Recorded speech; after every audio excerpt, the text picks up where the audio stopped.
Je m'appelle Louise Obiora et je suis en DCG3. Mon prénom, c'est Youssef. Marion. Je m'appelle Thomas. Je m'appelle Tiffaine. Je m'appelle Frédéric Simonin.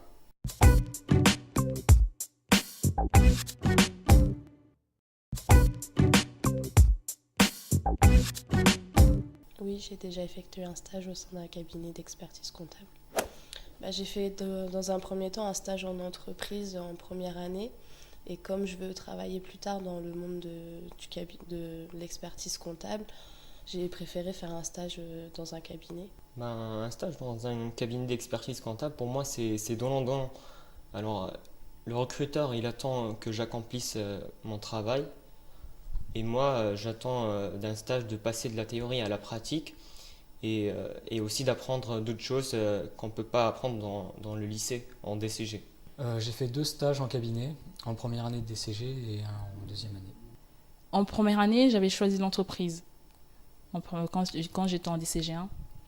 Donc, j'ai choisi cabinet parce que je voulais faire la comparaison entre le travail en entreprise et le travail en cabinet. Et j'ai vu qu'en entreprise, c'était plutôt basé sur une activité de l'entreprise. Alors que le cabinet, on touche plusieurs dossiers clients et c'est varié, donc c'est plus intéressant. Oui, j'ai fait un stage l'année dernière dans un cabinet d'expertise comptable.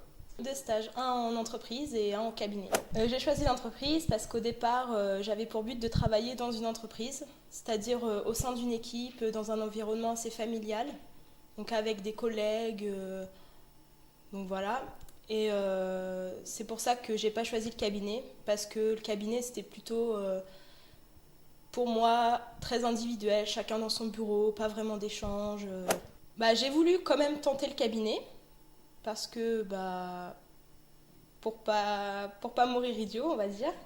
Donc je me suis dit pourquoi pas, on va tenter le cabinet, ça peut être une bonne expérience. Et finalement ça s'est très bien passé.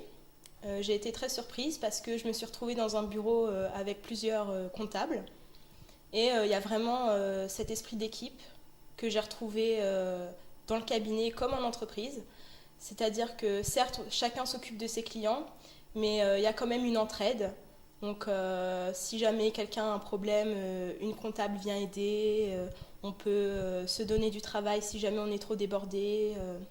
C'est vraiment collectif aussi le cabinet.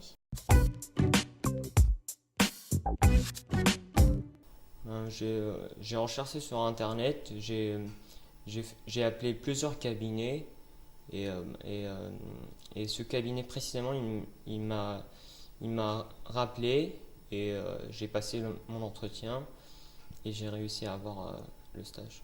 C'est par piston. J'ai prospecté, j'ai ouvert les pages jaunes, j'ai regardé les cabinets près de chez moi et j'ai envoyé des courriers.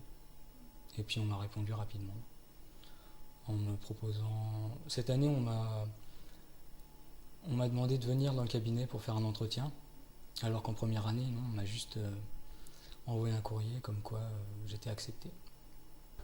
Pour trouver mon stage, j'ai pris l'annuaire et j'ai appelé au fur et à mesure les experts comptables un à un et j'ai trouvé comme ça, vraiment tout seul. Et j'ai trouvé assez facilement en appelant. Je suis tombé sur un expert comptable qui m'a envoyé vers d'autres experts comptables. Voilà.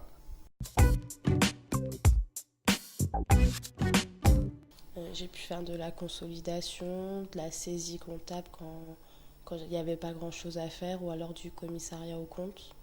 J'ai fait des déplacements dans une entreprise. Niveau qualité, il y a plein de trucs qu'on fait en cabinet et qu'on n'apprend pas en classe, comme faire des rapports sur une tâche qu'on a fait et la donner à l'expert comptable. Niveau organisation, qualité, ça diffère d'un cabinet à un autre.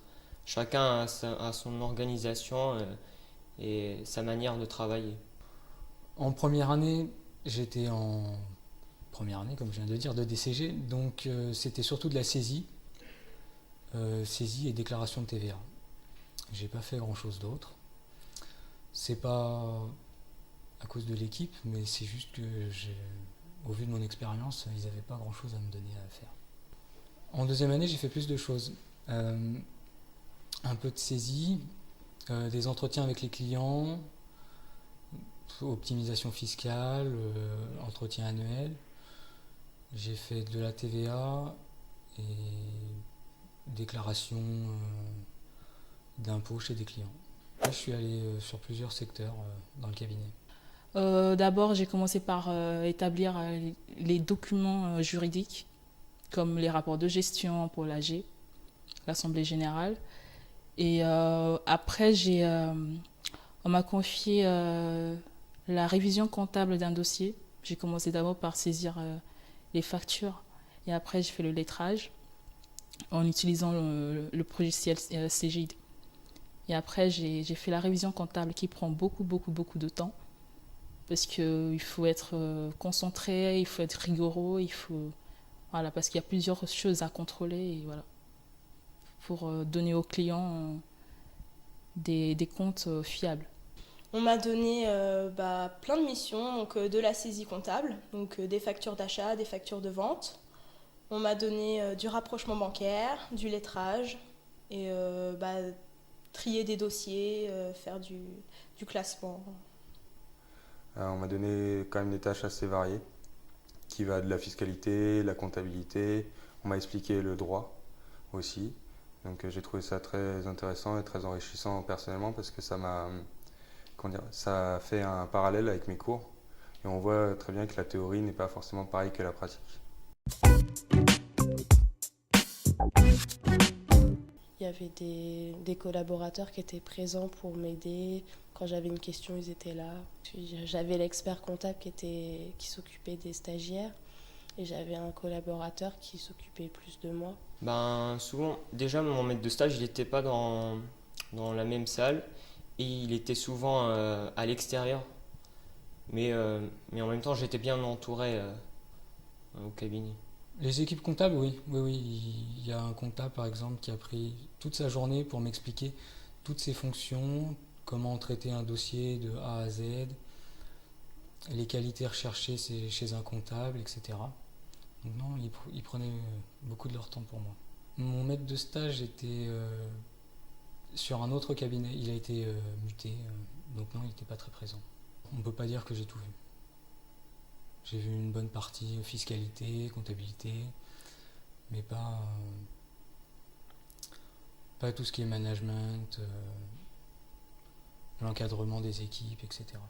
Malgré que mon maître de stage, il n'a pas souvent été là, mais l'équipe, quand même, il y avait une bonne ambiance au niveau de l'équipe.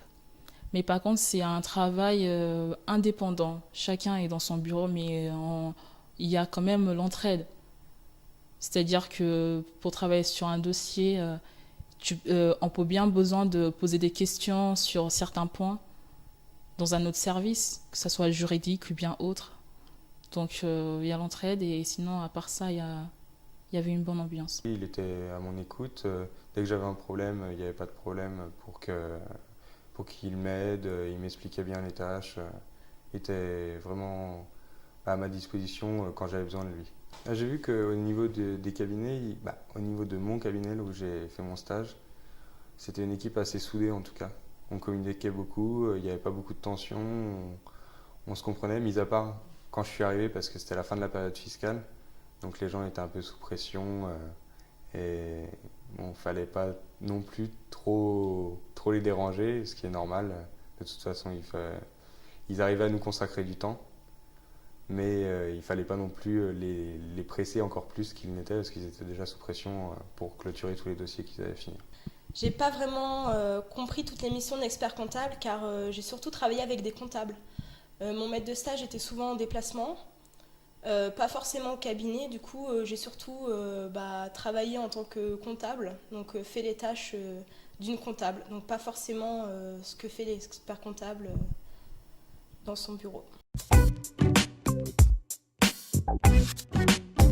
Oui, ça correspondait à l'image que je m'en faisais. Alors moi je dirais qu'elle est un petit peu différente dans le sens où je n'imaginais pas qu'il y avait autant de rigueur dans un cabinet d'expertise comptable. Je savais qu'il y en avait, mais pas autant. Moi je m'y attendais de toute façon à autant de travail, des journées assez chargées. Je sais à peu près en quoi consiste le métier de collaborateur, mais pas d'expert comptable, puisque je ne l'ai pas vraiment vu.